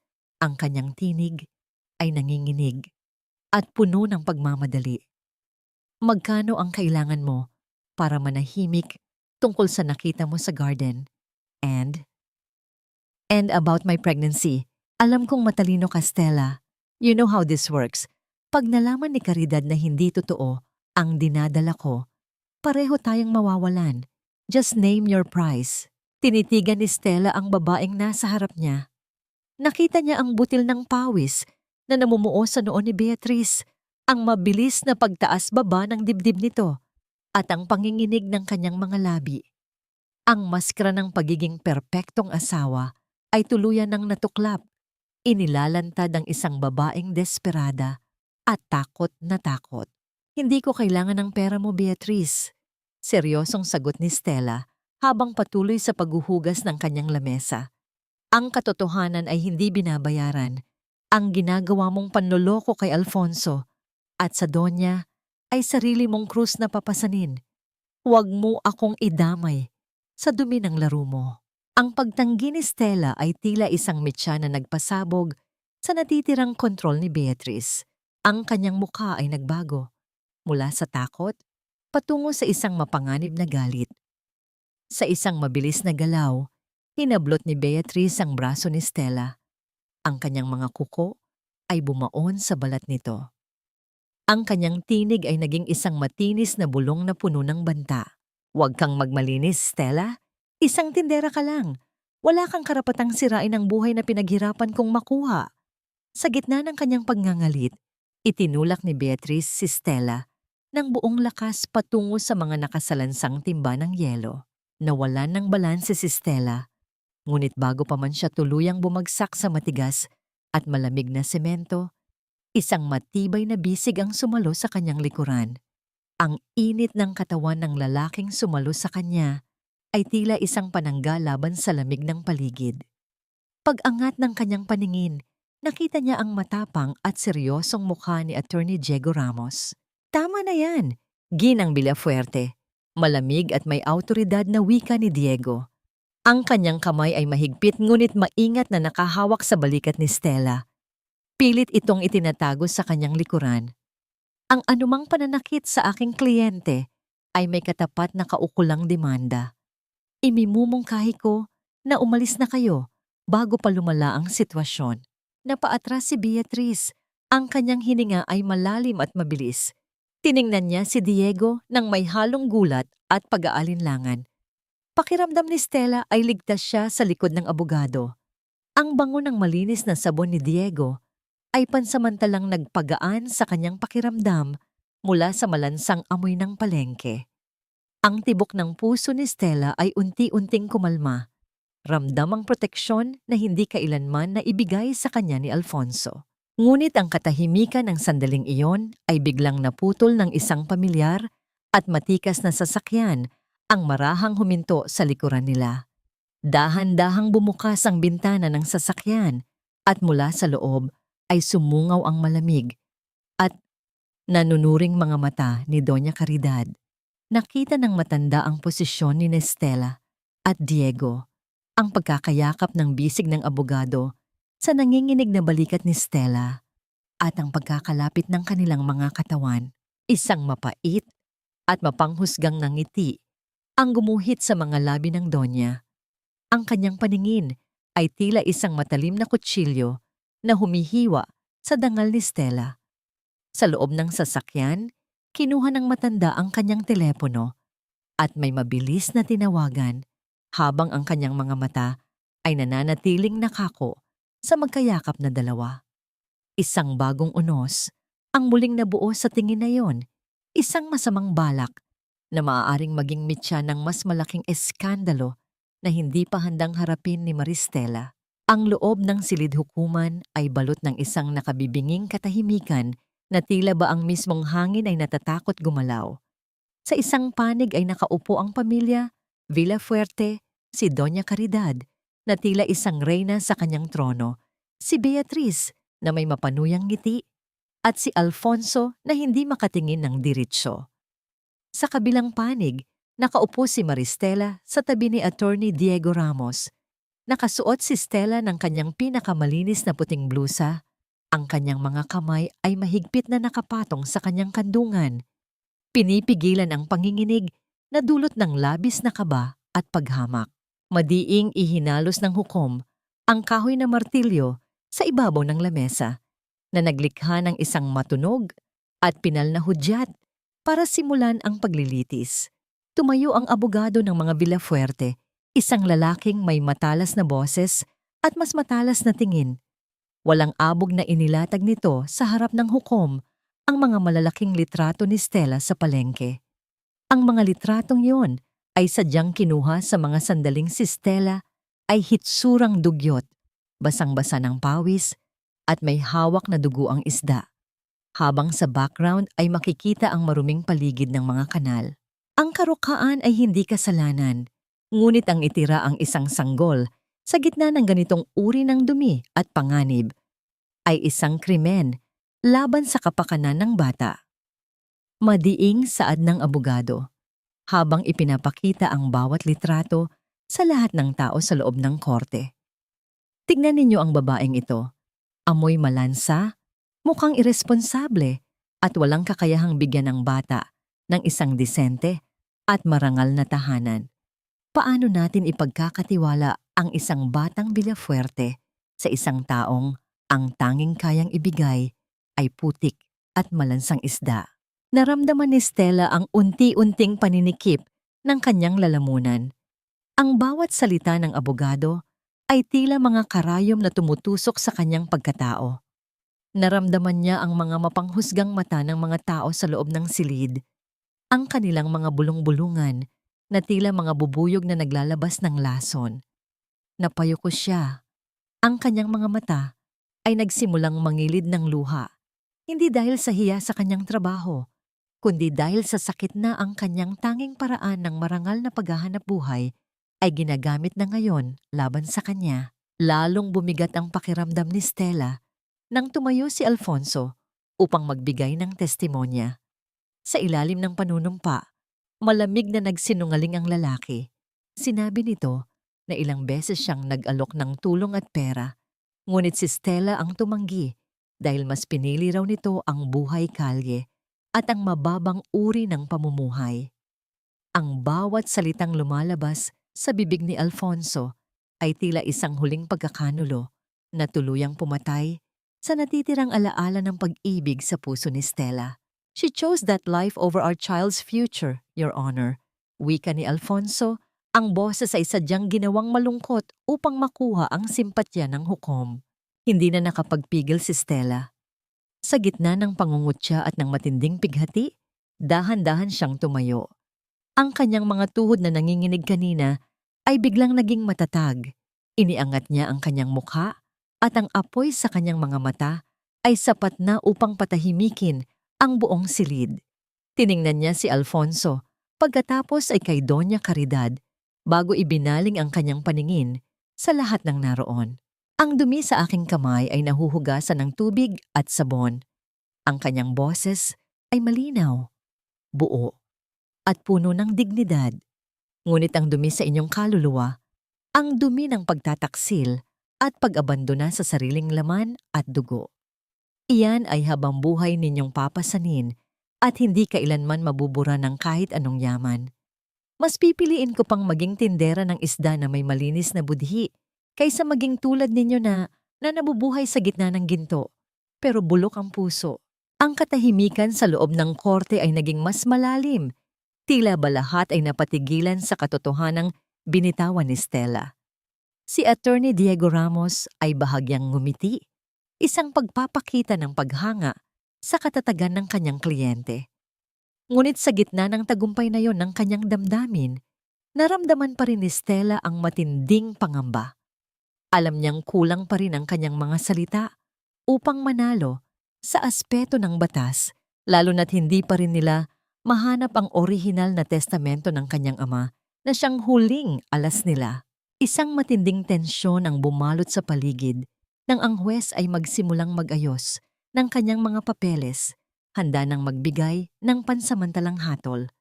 Ngunit bago pa man muling bumagsak ang martilyo, ang malalaking pintong kahoy sa likuran ng silid ay marahang bumukas. Ang tunog ng pagpihit ng pinto ay umalingaw-ngaw sa buong paligid, na naging dahilan upang mapalingon ang lahat. Isang babaeng nakasuot ng uniforme ng nurse na may dalang isang lumang bag at bakas ng pagod sa mukha, ang dahan-dahang humakbang papasok. Ang kanyang hitsura ay tila isang anino mula sa nakaraan, isang saksi na hindi inakala ng pamilya Villafuerte na muli nilang makikita. Nanlaki ang mga mata ni Doña Caridad at ang kanyang hawak na mamahaling abaniko ay dahan-dahang nalaglag sa sahig habang ang kanyang mukha ay unti-unting nawalan ng kulay.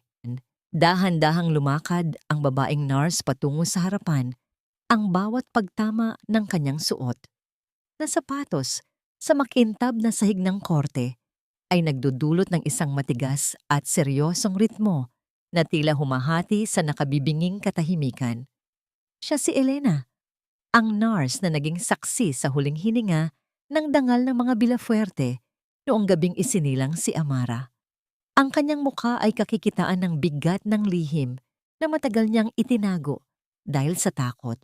Ngunit ngayon, sa harap ng krus at ng batas, ang kanyang mga mata ay nanatiling nakatuon sa naghihintay na hukom. Nang makaupo si Elena sa silya ng saksi, mabilis na lumapit si Attorney Diego Ramos. Ang boses ng abogado ay malumanay, ngunit may talim. Hinihikayat ang nurse na balikan ang alaala ng gabing iyon, ang gabi ng malakas na ulan at ng marahas na pagkakanulo. Sa nanginginig na boses, sinimulan ni Elena ang kanyang salaysay. Ikinuwento niya ang bawat detalye ng paghihirap ni Stella sa delivery room, kung paano itong iniwan ng kanyang asawa sa gitna ng matinding sakit at ang pinakamasakit sa lahat, ang utos ni Doña Caridad. Sinabihan po ako ni Doña Caridad na ilabas ang mag-ina sa ospital sa lalong madaling panahon, pag-amin ni Elena, habang ang kanyang mga daliri ay mahigpit na nakakapit sa gilid ng silya. Sinabi niya sa akin na ang isang sanggol na babae ay walang puwang sa kanilang pamilya.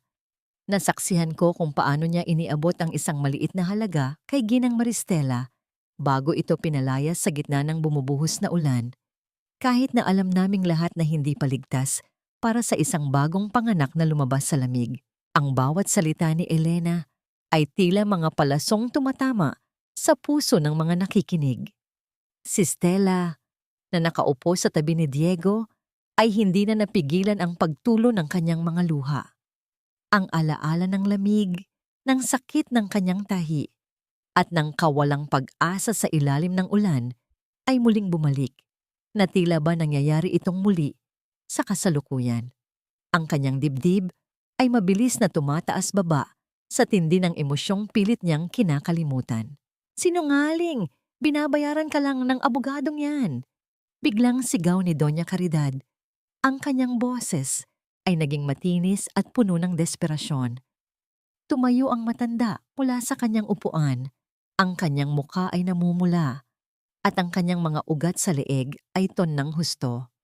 Nawala ang kanyang pagiging kagalang-galang, pinalitan ng isang imahe ng isang matandang babaeng nagwawala dahil sa takot na mabunyag ang kanyang tunay na anyo. Mabilis na ihinalos ng hukom ang kanyang martilyo upang patahimikin ang nagaganap na kaguluhan. Sa kabilang banda, si Alfonso ay nanatiling nakayuko. Ang kanyang mga kamay ay nakatakip sa kanyang mukha. Ang takot ay malinaw na makikita sa panginginig ng kanyang mga balikat. Alam niyang ang katotohanang matagal nilang ibinaon ay unti-unti nang humuhukay ng sarili nitong libingan. Matapos ang hearing, habang naglalakad, sina Stella at Diego, palabas ng gusali ng korte, ang liwanag ng araw ay tila nagbibigay ng bagong pag-asa. Huminto si Stella at hinarap si Elena. Hinawakan niya ang mga kamay ng nurse nang may matinding pasasalamat. Ang haplos na yon ay isang piping pagkilala sa katapangang ipinakita ng nurse upang tumayo para sa katotohanan. Salamat, Elena. Hindi mo alam kung gaano kalaki ang ibinigay mong lakas sa amin ni Amara. Bulong ni Stella, ang kanyang boses ay puno ng panginginig ng damdamin. Ngunit ang panandaliang ginhawa na yon ay mabilis na napalitan ng isang matinding kaba. Habang papunta sila sa parking lot, napansin ni Diego ang isang mabilis na paggalaw mula sa likod ng isang malaking poste. Isang lalaking nakasuot ng itim na helmet at sakay ng isang motorsiklo ang biglang humarurot patungo sa kanilang direksyon. Ang bilis ng sasakyan ay tila isang babala ng paparating na panganib. Bago pa man makapagsalita si Stella, isang marahas na puwersa ang tumama sa gilid ni Diego nang subukan nitong itulak ang babae palayo sa panganib. Ang abogado ay bumagsak sa semento, habang ang motorsiklo ay mabilis na naglaho sa kanto. Iniiwan ang isang makapal na usok at ang nakabibinging katahimikan ng takot.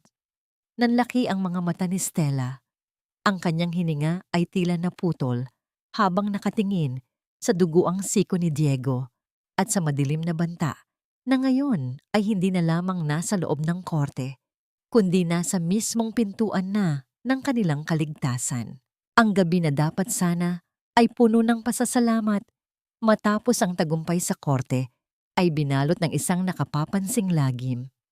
Mula sa malayo, ang kalangitan sa itaas ng pamilihan ay nagkulay kahel, tila isang nagngangalit na bukang liwayway na sumipot sa maling oras. Ang usok na kulay uling ay marahas na pumailan lang, dala ang amoy ng nasusunog na lona, tuyong kahoy at ang masangsang na singaw ng mga kagamitang plastik. Ang dating buhay na palengke ay naging isang malaking pugon na lumalamon sa bawat pangarap na itinanim ni Maristela sa putikan. Nang makarating si Stella sa kanto ng palengke, Ang kanyang mga tuhod ay tuluyang nanghina, kaya't napaluhod siya sa basang semento. Nakita niya ang kanyang munting pwesto, ang lugar kung saan siya nagpapakapagod araw at gabi para sa gatas ni Amara, na ngayon ay isa na lamang tumpok ng nagbabagang abo. Ang apoy ay tila isang halimaw na walang kabusugan. Dinilaan nito ang bawat sulok ng kanyang kabuhayan hanggang sa wala nang itira, kundi ang itim na gunita ng kawalan.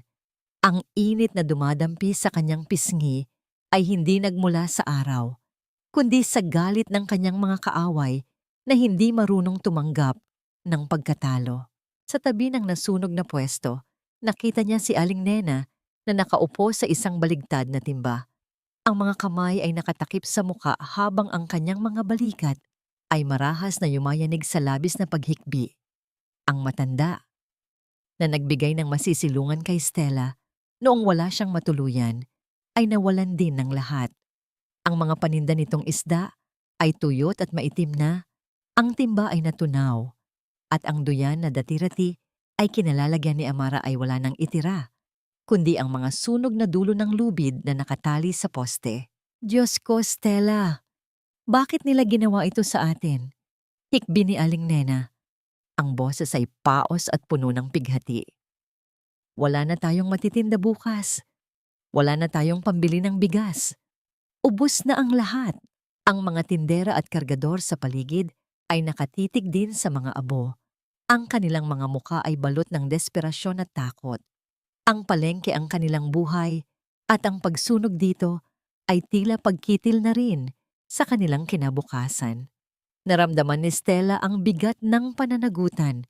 Alam niyang ang apoy na ito ay mensahe para sa kanya, isang parusa dahil sa kanyang paglaban sa pamilya Villafuerte. Isang matinding galit ang unti-unting pumalit sa kanyang panghihina. Hindi niya hahayaang ang kasakiman ng isang pamilya ay maging dahilan ng pagkagutom ng mga taong naging pamilya na niya sa hirap. Tumayo si Stella. Pinunasan niya ang uling sa kanyang pisngi gamit ang dulo ng kanyang maruming apron. Sa gitna ng makapal na usok at nagbabagang kapaligiran, kumuha siya ng isang buong walis na bahagyang nasunog ang dulo at nagsimulang itulak ang mga abo palayo sa kanilang pwesto. Ang kanyang bawat galaw ay may kasamang matinding diin, isang pagpapakita na ang kanyang espiritu ay hindi kayang upuin ng apoy. Hindi tayo matatapos dito, Aling Nena. Hanggat may mga kamay tayo, makakabangon tayo, wika ni Stella. Ang boses ay buo at malinaw. Umaalingaw-ngaw sa gitna ng katahimikan ng mga kasamahan. Magtulong-tulong tayo. Lilinisin natin ito. Hindi tayo susuko sa mga taong akala ay kaya nilang sunugin, pati ang ating dangal. Dahil sa kanyang ipinakitang katatagan, isa-isang nagsimulang kumilos ang mga tao sa palengke. Ang pighati ay napalitan ng isang kolektibong determinasyon. Habang abala sa paghuhukay sa gitna ng mga sunog na kahoy upang tignan kung may maisasalba pa, naramdaman ng mga daliri ni Stella ang isang matigas na bagay sa ilalim ng makapal na uling, sa mismong bahagi kung saan dati ay nakabaon ang poste ng kanyang lamesa. Dahan-dahan niyang hinukay ang lupa gamit ang kanyang mga kuko. Hindi iniinda ang init na nanunuot sa kanyang balat. Doon ay nakita niya ang isang maliit na kahon na gawa sa bakal, kulay itim at may mga kalawang na sa gilid. Ito ang black box na madalas banggitin ng kanyang ama noong nabubuhay pa ito. Ang bagay na akala niya ay nawala na sa paglipas ng panahon. Sa gitna ng trahedya ng sunog, ang lupang kinatatayuan ni Stella ay nagluwa ng isang lihim na maaaring maging mitya ng tuluyang pagbagsak ng mga Villafuerte. Nanginginig ang kanyang mga kamay habang hawak ang kahon. Alam niyang sa loob nito ay matatagpuan ang huling sandata na hinding-hindi kayang sunugin ng anumang apoy. Sa loob ng maliit at pansamantalang opisina ni Attorney Diego, ang amoy ng usok at sunog na dumikit sa damit ni Maristela ay tila humahalo sa amoy ng mga lumang libro at papeles. Nakapatong sa gitna ng mesa ang itim na kahon na bakal na nakuha mula sa abo ng palengke. Ang mga gilid nito ay may mga kalawang na at bahagyang nayupi dahil sa init, ngunit nananatiling matatag ang lock nito, tila isang huling tanggulan ng katotohanan niya. Dahan-dahang ginamit ni Diego ang isang kagamitan upang pilitin ang pagbukas ng takip ng kahon. Nang sa wakas ay bumuka ito, isang mahinang singaw ng tuyong hangin at amoy ng lumang papel ang lumabas. Sa loob ay hindi ginto o mamahaling hiyas ang nakita nila, kundi isang lumang tape recorder at ilang mga dokumentong nakabalot sa plastik. Nanginginig ang mga daliri ni Stella habang dinadampot ang recorder. Ang bawat pagpisil niya sa malamig na plastik ng gamit ay tila nagpapabalik sa kanya sa mga hapong nakaupo siya sa tabi ng kanyang ama habang ito ay nagbabasa ng dyaryo. Nang pindutin ni Diego ang buton upang paandarin ang plaka, isang bahagyang tunog ng umiikot na tape ang narinig, na sinundan ng isang pamilyar at malalim na boses. Ito ang boses ni Don Manuel, ang ama ni Stella. Sa simula ay bahagyang may kasamang ingay sa background, ngunit habang tumatagal ay nagiging malinaw ang bawat salita. Stella, anak ko, kung naririnig mo ito, ibig sabihin ay wala na ako at marahil ay dumating na ang oras na kailangan mong ipagtanggol ang iyong sarili. Simula ng recording, ang boses ng matanda ay puno ng pagmamahal, ngunit may bahid ng matinding lungkot. Patawarin mo ako kung naging mahina ako. Ang pamilya Villafuerte, sa pamumuno ni Caridad, ang unti-unting kumuha ng ating negosyo sa pamamagitan ng mga pekeng pirma at pananakot. Ninakaw nila ang ating dangal bago pa man nila nakawin ang ating yaman. Itinago ko ang titulong ito para sa iyong magiging anak dahil alam kong hindi sila titigil hanggat hindi nila nakukuha ang lahat. Napatakip si Stella ng kanyang bibig. Ang kanyang mga luha ay mabilis na dumaloy at pumatak sa ibabaw ng lamesa. Ang bawat salita ng kanyang ama ay tila isang mainit na yakap na nagmumula sa kabilang buhay, isang paghingi ng tawad at isang babala na matagal nang naghihintay na marinig. Hindi lamang pala siya ang biktima. Ang kanyang ama ay dumanas din ng parehong kalupitan mula sa mga taong inakala nilang kaibigan. Ang utang na loob na isinusumbat ni Alfonso ay isang malaking kasinungalingan. Ang pamilya Villafuerte pala ang may malaking utang sa pamilya ni Stella. Mabilis na nirepaso ni Diego ang mga dokumento sa tabi ng recorder.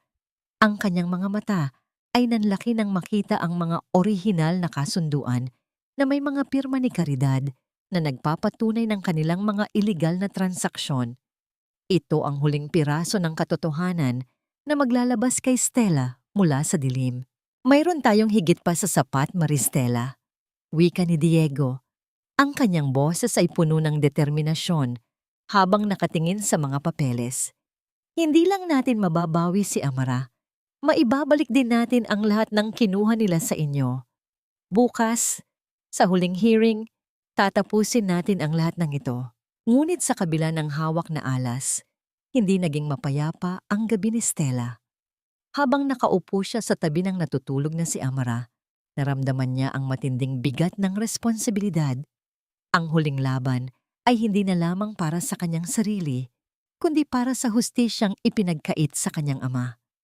Ang katahimikan ng gabi ay tila nababasag ng mabilis na tibok ng kanyang puso, habang ang kanyang isipan ay abala sa paghahanda sa paghaharap nila ni Doña Caridad sa huling pagkakataon. Kinabukasan, bago pa man sumikat ang araw, nakatayo na si Stella sa harap ng salamin. Tinignan niya ang kanyang refleksyon, ang isang inang hinubog ng ulan, ng malansang amoy ng isda, at ng apoy ng pagsubok. Wala na ang takot sa kanyang mga mata. Pinalitan ito ng isang malamig at matalim na liwanag ng katarungan.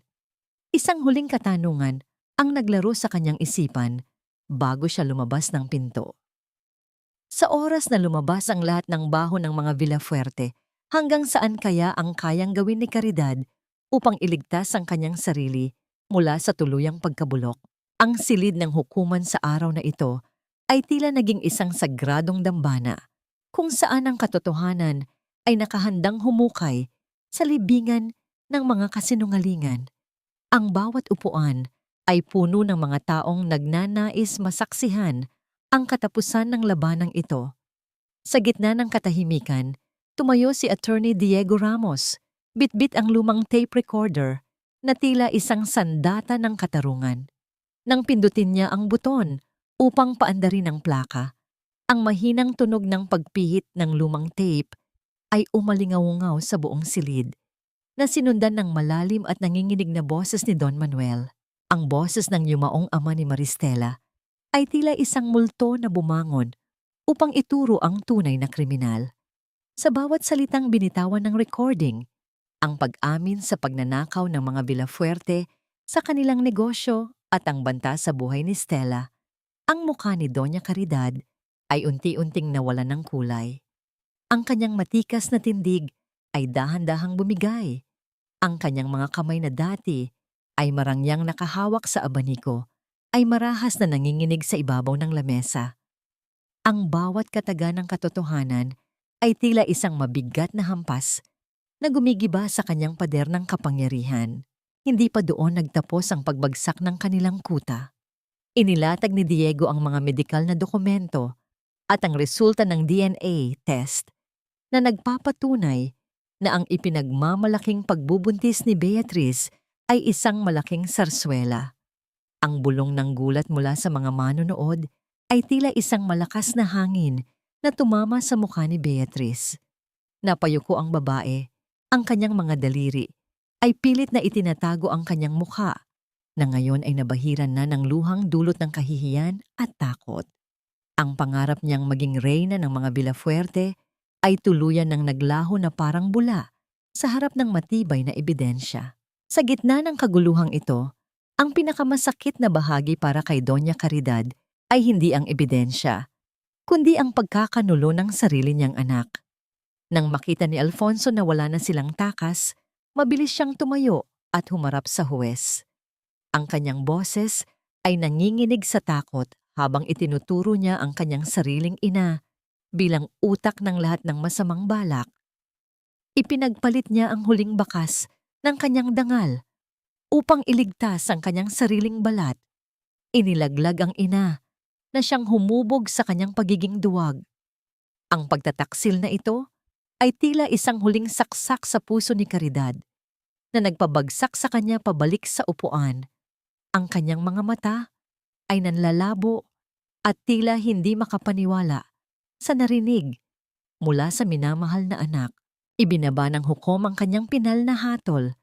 Sa gitna ng nakabibinging katahimikan, iniutos ang agarang pag-aresto kay Doña Caridad dahil sa kasong estafa, pagnanakaw ng ari-arian at child endangerment. Lumapit ang dalawang pulis at ang tunog ng pagkakandado ng bakal na posas sa mga pulso ng Donya ay tila isang pinal na tuldok sa mahabang panahon ng kanyang panunupil. Ang dating makapangyarihang babae ay dahan-dahang inakay palabas. Ang kanyang mga hakbang ay mabigat at walang direksyon, tila isang bumagsak na katedral na wala nang natitirang ganda. Habang inilalabas ang kanyang biyenan, na natiling nakatayo si Stella sa kanyang pwesto. Tiningnan niya si Caridad sa mga mata. Hindi nang may galit, hindi nang may paghihiganti, kundi nang may malalim at tapat na awa. Nakita ni Stella ang isang matandang babaeng binalot ng sariling kasakiman, isang taong mayaman sa ginto, ngunit pulubi sa pagmamahal. Ang titig na yon ni Stella ay ang pinakamataas na uri ng tagumpay. Ang tagumpay ng isang pusong hindi nagpalamon sa dilim sa kabila ng lahat ng sakit na naranasan. Nang tuluyan ng mawala ang mga Villafuerte sa loob ng silid, ang huwes ay muling humarap kay Stella upang basahin ang pinal na desisyon tungkol sa kustodya ni Amara at ang pagmamay-ari ng mansyon. Naramdaman ni Stella ang mabilis na tibok ng kanyang puso. Ang kanyang mga kamay ay mahigpit na nakahawak sa braso ni Diego. Ang bawat salitang lalabas sa bibig ng huwes ay siyang magtatakda Kung ang gabing ito na ba ang huling gabi ng kanilang paghihikahos o kung meron pa bang isang huling pagsubok na naghihintay sa kanila sa labas ng pintuan ng katarungan. Sa isang madilim at masikip na paupahan sa gilid ng riles, nakaupo si Alfonso sa gilid ng isang manipis na katre na amoy amag at luma. Ang init ng singaw mula sa yero ng bubong ay tila nanunuot sa kanyang balat na nagiging sanhi ng sunod-sunod na butil ng pawis na gumugulong sa kanyang mukha. Wala na ang malalambot na unan, ang aircon na nagbibigay ng ginhawa, at ang mga katulong na nag-aabang sa bawat utos niya. Ang tanging kasama niya ngayon ay ang nakabibinging tunog ng mga kuliglig sa labas at ang malalim na pagsisisi na tila isang mabigat na kadena sa kanyang leeg. Bumukas ang pinto at pumasok si Beatrice. Bit-bit ang kanyang huling maleta. Wala na ang mamahaling kolorete sa kanyang mukha at ang kanyang mga mata ay wala nang ititira kundi ang matinding pagkamuhi. Inilapag niya sa ibabaw ng mabuhay na lamesang kahoy ang kanyang singsing na pangkasal, isang piraso ng ginto na wala ng halaga dahil ang kuta ng mga Villafuerte ay tuluyan ng gumuho. Nang walang anumang salita ng pamamaalam, tinalikuran niya si Alfonso. Ang bawat hakbang ng kanyang mga sapatos ay nagpapahiwatig ng pagtakas mula sa isang buhay na wala nang maibibigay na yaman. Ang pag-alis ni Beatrice ay ang huling selyo ng pag-iisa ni Alfonso. Isang patunay na ang pag-ibig na itinayo sa pera ay kasing rupok ng abong tinatangay ng hangin. Dahil sa matinding gutom at kawalan ng pag-asa, naglakad si Alfonso patungo sa direksyon ng mansyon na dati nilang pag-aari. Ang mansyon na ngayon ay ganap ng naisalin sa pangalan ni Maristela. Nakatayo siya sa labas ng malaking tarangkahan, ang kanyang mga kamay ay mahigpit na nakakapit sa malamig na bakal. Pinanood niya ang pagdating ng isang sasakyan. Bumaba si Stella, nakasuot ng isang malinis at eleganteng puting damit. Ang kanyang mukha ay maaliwalas at puno ng kapayapaan. Hawak niya sa kabilang kamay ang munting palad ni Amara na ngayon ay masigla nang naglalakad. Nang makita ni Alfonso ang mag-ina, mabilis siyang lumapit at sumigaw, pilit na kumakatok sa damdamin ni Stella. "Stella, please, kausapin mo ako. Wala na akong matuluyan, wala na akong makain. Isipin mo si Amara. Kailangan niya ng ama. Patawarin mo ako. Ibalik mo lang ako sa buhay ninyo." Huminto si Stella. Dahan-dahan niyang hinarap ang lalaking naging dahilan ng kanyang pagluha sa gitna ng ulan. Pinagmasdan niya ang hulas na anyo ni Alfonso, ang maduming polo nito, ang magulong buhok, at ang mga matang puno ng pagmamakaawa. Ngunit sa pagkakataong ito, wala nang kurot sa puso ni Stella. Ang matinding sakit na dating naninirahan sa kanyang dibdib ay napalitan na ng isang matatag na pader ng dignidad. "Hindi ko ipagkakait ang ama sa kanya, Alfonso. Maaari mo siyang bisitahin sa tamang oras at paraan." Ang boses ni Stella ay malamig, ngunit may kaukulang galang. "Pero ang buhay na sinira mo ay hindi na kailanman mabubuo muli sa paraang gusto mo. Ang kailangan ni Amara ay isang mabuting halimbawa, hindi isang lalaking tumatalikod kapag mahirap na ang sitwasyon." Kumuha si Stella ng isang maliit na plastik na supot mula sa sasakyan at iniabot ito kay Alfonso. Sa loob nito ay mga sariwang isda na binili niya pa rin sa palengke ni Aling Nena. Ang mga isdang dati-rati ay kinukutya at diring-diri si Alfonso ay siya na ngayong tanging pag-asang maibibigay ni Stella para sa kanyang hapunan. Ang pagkilos na yon ay hindi isang pangungutya, kundi isang paalala na ang buhay ay sadyang paikot-ikot. Ang dating itinapon ay siya palang magiging tanging sandigan sa oras ng matinding pangangailangan. Tinalikuran ni Stella si Alfonso at pumasok sa loob ng mansyon kasama ang kanyang anak. Habang ang malaking tarangkahan ay dahan-dahang sumasara, naramdaman ni Stella ang isang matinding laya. Ang bawat pagpihit ng lock ng pinto ay tila nagsasabing tapos na ang panahon ng pagiging biktima. Habang naglalakad siya sa loob ng malawak na hardin na ngayon ay puno na ng mga bagong tanim na bulaklak, tinignan niya ang kalangitan. Ang araw ay unti-unti nang lumulubog, nagbibigay ng isang kulay gintong liwanag sa paligid, na tila isang hudyat na ang bukas ay hindi na magiging kasing pait ng kahapon. Isang huling hakbang patungo sa loob ng bahay at ang anino ng nakaraan ay tuluyan ng naiwan sa labas ng pintuan.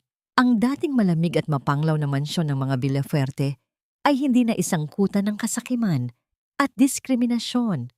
Sa ibabaw ng mataas na tarangkahan, ang dating gintong titik ng pamilya ay pinalitan na ng isang sahig kahoy na karatula na may ukit na bahay pag-asa ni Amara. Ang bawat sulok ng malawak na hardin ay hindi na pinalilibutan ng mga gwardiyang may matatalim na tingin, kundi ng mga halamang namumulaklak at mga punong nagbibigay ng malilim na kanlungan. Ang hangin sa paligid ay hindi na amoy ng mamahaling pabango na puno ng puot, kundi ang amoy ng bagong luto na pagkain at ang dalisay na halakhak ng mga bata. Sa gitna ng malawak na sala, nakatayo si Maristela habang inaayos ang isang maliit na sanggol na karga ng isang babaeng kararating lamang. Ang babaeng iyon ay may bakas ng luha sa kanyang mga mata at may sugat sa kanyang puso, katulad ng hitsura ni Stella noong gabing pinalaya siya sa ulan. Marahang hinawakan ni Stella ang kamay ng babae, isang haplos na puno ng pag-unawa at pangakong hindi na ito mag-iisa. Ang mansyon ay naging isang santuwaryo para sa mga inang itinapon ng lipunan, isang lugar kung saan ang bawat luhang pumatak ay pinupunasan ng pag-asa. Isang espesyal na hapon ang idinaos sa malawak na damuhan sa likod ng bahay. Dumating si Aling Nena, suot ang kanyang pinakamagandang baro at kasama ang iba pang mga tindera at kargador mula sa palengke. Ang dating mga taong itinuring na mababa ng mga Villafuerte ay siya na ngayong mga pangunahing panauhin sa hapag ng biyaya. Ang ingay ng kanilang masayang kwentuhan ay tila isang matamis na musika na gumigiba sa huling bakas ng katahimikan ng nakaraan. Si Aling Nena ay hindi na lamang isang kaibigan, kundi itinuring na ring tunay na lola ni Amara. Ang kanyang mga kamay, na dati ay puno ng kaliskis ng isda, ay abala ngayon sa pag-aabot ng mga prutas sa bata. Nang dumating ang kalangitan at isa-isang sumilip ang mga bituin, lumayo ng bahagya si Stella sa karamihan upang makalanghap ng sariwang hangin sa balkonahe. Doon ay nakatayo si Attorney Diego Ramos, tahimik na nakatanaw sa malayo. Sa ilalim ng malamlam na liwanag ng buwan, ang mukha ng abogado ay kakikitaan ng isang malalim na katiwasayan. Lumapit si Stella at tumayo sa tabi nito. Ang kanilang mga balikat ay bahagyang nagkadikit. Isang simpleng ugnayan na nagdadala ng isang pamilyar at nakagiginhawang init sa kanyang pagkatao. "You've built something beautiful here, Stella," bulong ni Diego. Ang boses ay puno ng katapatan at paghanga. "Hindi lang ito isang bahay. It's a miracle." Ngumiti si Stella. Ang kanyang mga mata ay nagniningning habang nakatingin sa kanyang mga kasama sa ibaba. "Hindi ko ito magagawa kung wala ang tulong mo, Diego.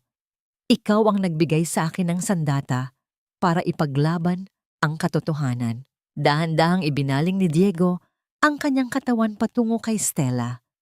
Sa isang matapang ngunit maingat na pagkilos, hinawakan niya ang kamay ni Stella, hindi bilang isang abogado, kundi bilang isang lalaking matagal nang naghihintay na maging bahagi ng kanyang mundo. Ang haplos ng kanilang mga palad ay tila isang tahimik na usapan tungkol sa isang bagong bukas na puno ng posibilidad. Hindi na kailangan ng mga matatamis na salita o marangyang pangako. Sapat na ang init ng kanilang mga kamay upang sabihing sa gitna ng lahat ng pait, may matamis na pag-ibig na naghihintay na sumibol sa tamang panahon. Ang pansin ni Stella at Diego ay naagaw ng isang mabilis na pagtakbo mula sa damuhan. Si Amara, na ngayon ay malaya at masiglang naglalaro, ay tumatakbo patungo sa kanila habang may hawak na isang maliit na bulaklak. Ang kanyang buhok ay lumilipad sa hangin at ang kanyang muka ay walang bakas ng anumang takot o trauma. Ang batang itinuring na walang silbi noon ay siya na ngayong nagdadala ng pinakamalaking liwanag sa loob ng mansyon. Pinagmasdan ni Stella ang kanyang anak at sa sandaling iyon, naramdaman niya ang ganap na paghilom ng lahat ng kanyang sugat. Ang bawat luhang pumatak sa ulan, ang bawat kalyo sa kanyang kamay, at ang bawat pang-aalipustang natanggap niya ay nagbunga ng isang kaligayahang hindi kayang nakawin ng sinuman. Isang lihim na sulat mula sa kulungan ang nasa kanyang bulsa, isang sulat mula kay Doña Caridad na humihingi ng tawad, ngunit hindi na ito mahalaga. Ang tunay na tagumpay ni Stella ay hindi ang pagpapakulong sa kaaway, kundi ang kakayahang magpatuloy sa buhay ng may malinis na budhi at pusong puno ng pagmamahal.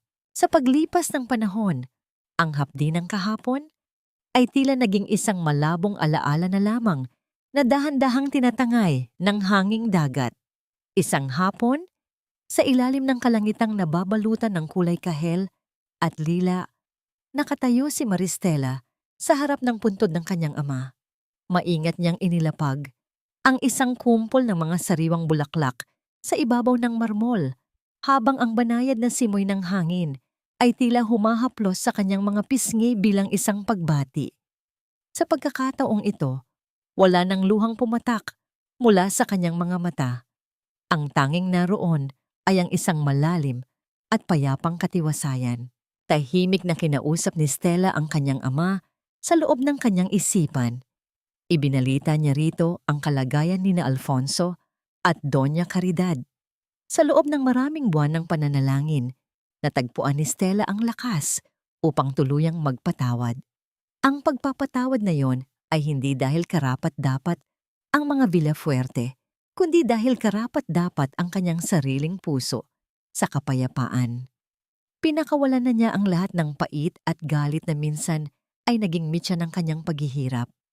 Alam niyang ang pagpapatawad ay hindi nangangahulugan ng pagbabalik sa nakaraan, kundi ang pagputol sa kadena na nag-uugnay sa kanya sa mga taong nanakit sa kanya. Ang hustisya ay naibigay na ng batas at ng tadhana, at ang natitirang gawain niya ay ang mabuhay ng may kagalakan. Nang bumalik si Stella sa bahay pag-asa ni Amara, sinalubong siya ng isang tanawing nagpuno sa kanyang puso. Nakita niya ang mga inang dating nawalan ng pag-asa na ngayon ay abala sa pag-aaral ng mga bagong kasanayan, ang mga batang masayang nagtatakbuhan sa malawak na bakuran, at ang init ng pagmamahalan na bumabalot sa bawat silid ng mansyon. Ang lugar na dati ay simbolo ng pagmamataas ay ganap nang naging simbolo ng pagkalinga. Dito, ang bawat babaeng dumaranas ng hirap ay nakakatagpo ng isang kapatid, isang ina, at isang tahanan. Sa gitna ng hardin, nakita niya si Amara na masayang naglalaro kasama si Aling Nena. Ang bata ay lumalaking puno ng pagtitiwala sa sarili, malayo sa mapanghusgang tingin na minsan ay ipinataw sa kanya. Lumapit si Attorney Diego Ramos kay Stella, dala ang 2 baso ng malamig na inumin. Sa bawat sulyap at dampi ng kanilang mga kamay, nananatili ang pangako ng isang pag-ibig na hinubog ng respeto at katapatan. Hindi na kailangang magmadali. Ang bawat sandali ng kanilang pagsasama ay tila isang dahan-dahang pagpinta ng isang magandang kinabukasan. Ang kwento ni Maristela ay isang paalala na ang tunay na yaman ay hindi matatagpuan sa mga gintong alahas o malalaking mansyon, kundi sa dangal ng isang tao at sa tibay ng kanyang pananampalataya. Ang isang inang handang magsakripisyo at lumaban para sa katotohanan ay hinding-hindi kailanman matatalo ng anumang unos. Ang bawat sugat ay maaaring maghilom, at ang bawat ulan ay may dalang pangako ng isang bagong pagsibol. Habang ang araw ay tuluyan ng lumulubog sa abot-tanaw, huling tinitigan ni Stella ang malawak na dagat. Ang mga alon ay marahang humahampas sa pampang na naglilikha ng isang paulit-ulit at nakatutulog na ritmo. Sa gitna ng katahimikan, isang malalim na buntong hininga ng kaginhawaan ang pinakawalan ni Stella. Ang kanyang paglalakbay mula sa maruming palengke patungo sa mansyon ng pag-asa ay natapos na at ang bawat hakbang na kanyang ginawa ay naging bahagi ng isang dakilang obra ng buhay. Sa wakas, ang gabi ay hindi na nakatatakot dahil alam niyang sa bawat pagpikit ng kanyang mga mata, isang mas maliwanag na bukas ang palaging naghihintay.